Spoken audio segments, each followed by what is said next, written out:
Good day, learners! Today we will be studying another exciting topic. Can you imagine life without cars, trucks, ships, or planes? Did you know that all of them are propelled by powerful engines? The invention of engines reshaped our world. Now let us take a closer look at what they are and how they work. For engines to work, energy is needed. Energy is a vital part of our daily lives. Our day-to-day activities involve the use of energy in order to perform work. Consider this weightlifter. For him to lift the weights above his head, he has to exert about 4,000 joules of energy. Where does he get the energy he needs to do this? The food we eat gives our body energy for movement. When we move, work is done. These are the different forms of energy. Take note that whenever work is done, energy is changed into different forms. How is energy converted into different forms when cars move? For cars to move, they need fuel, right? The fuel has stored chemical energy. When fuel is burned, this stored energy is released in the form of thermal energy, which will cause the different parts of the engine to move and in turn move the car as a whole. Try to rub your hands together. In the process of doing so, what is happening? There is conversion of mechanical energy into thermal energy. The process seems very easy. How about reversing the process? That is, converting thermal energy into mechanical energy. This is the main concept behind heat engines. Heat engine is any device that converts heat energy or thermal energy into mechanical energy. A heat engine requires heat from high temperature source. It uses part of this heat to do work and discards the rest of the heat into a low temperature sink. This is the basic working principle of a heat engine.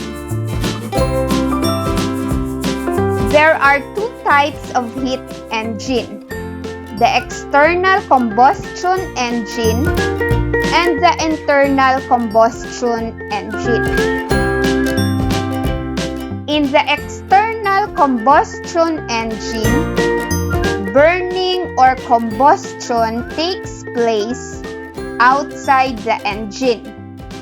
Example of this is a steam engine, where coal is burned to heat up water in order to produce steam.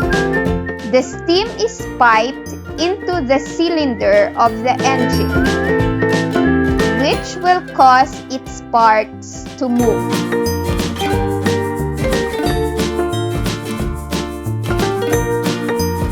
Did you know that Thomas the Tank Engine, as well as most of his friends, use steam engine? The famous Titanic also used powerful steam engines. In the internal combustion engine, the fuel is burned inside the cylinder of the engine. Example of this is the engine of cars. A typical car engine has 4 to 6 cylinders inside the engine that constantly burns the fuel to release heat energy. Let us first review the different parts of a heat engine. Inside the engine are cylinders which contain the piston. The piston moves up and down and is connected to the crankshaft by the connecting rod. When the piston moves, the crankshaft rotates, which will cause rotation of the wheels of the car. The cylinder has 2 openings: the inlet valve, where the mixture of fuel and air enters, and the exhaust valve, where burned gases go out of the engine. The spark plug ignites the mixture of fuel and air.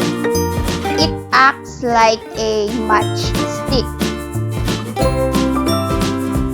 A 4-stroke engine is a very common variation of an internal combustion engine, which is either powered by gasoline or diesel fuel. During engine operation, pistons go through 4 events to achieve each power cycle. These are the intake stroke, compression stroke, power stroke, and exhaust stroke. After the 4 events, the cycle is considered as complete and is ready to begin again. Let us now discuss each stroke, beginning with the intake stroke. In the intake stroke, the inlet valve opens, while the exhaust valve remains closed. The piston goes down, creating a vacuum that draws the air-fuel mixture into the cylinder. The inlet valve closes. The second stroke is known as compression stroke. The piston moves up, compressing the fuel and air mixture into smaller volume. In the power stroke, when the piston moves up, an electric current ignites the spark plug, and as the mixture burns, it expands and builds up pressure in the cylinder. The resulting pressure pushes the piston down. During the exhaust stroke, the inlet valve remains closed, while the exhaust valve opens. The moving piston pushes the burned fumes out of the cylinder and the exhaust valve closes. This is how the engine works. Since this is a cycle, the 4 strokes should take place in order. After the last stroke, which is the exhaust stroke, a new cycle begins with the intake stroke. Please take note that when the piston moves up or down, the crankshaft rotates, resulting to a movement of the car.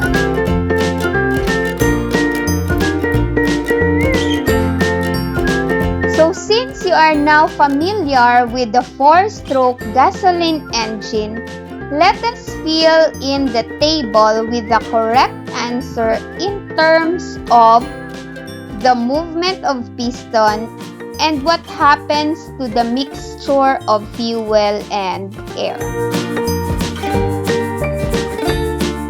During the intake stroke, the piston moves down, correct, and the mixture of fuel and air enters the cylinder. Very good. In the compression stroke, the piston will go up, compressing the mixture. Correct. In the power stroke, the piston will go down due to the build-up of pressure brought about by the burning of the mixture. And lastly, in the exhaust stroke, the piston goes up, releasing the fumes out of the cylinder. Well done! Let us now identify what type of stroke is being illustrated. As you can see, there is ignition of the spark plug resulting to fire or combustion. So this must be the power stroke. Correct. In the picture, the piston is going up and the mixture is already inside the cylinder. This stroke is the compression stroke. Correct.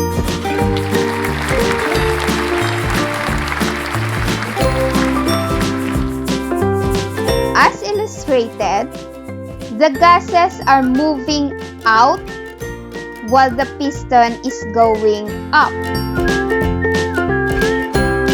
This is the exhaust stroke. Correct.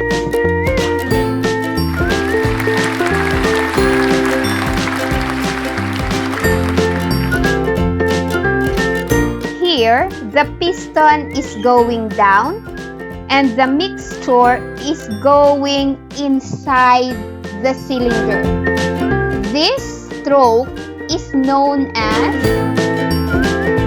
the intake stroke. Very good. And since the engine operates in cycle, the 4 strokes must come in order. Can you arrange these strokes in the correct sequence?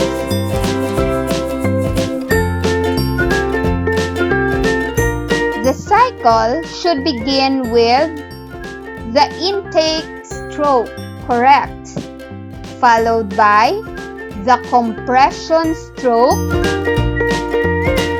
the power stroke, and the last is the exhaust stroke. After the exhaust stroke, intake stroke will begin, signaling a start of a new cycle. If you can remember earlier, not all the heat is converted into useful work. Some of the heat will be discarded out of the engine. So what do you think will the effect of this? Haven't you noticed why most factories are located near bodies of water? And if you have seen, some of them are releasing their waste products, directly into the bodies of water. This results to what we are experiencing now as thermal pollution. What are the effects of thermal pollution? In the picture, factories discharge the heated water and other waste products directly into the water. As a result, the amount of oxygen or dissolved oxygen in the water is decreased, which will damage the eggs of the fishes, resulting to a decrease in their population. Other species of living entities will tend to migrate into another place, resulting to an altered food web in that area.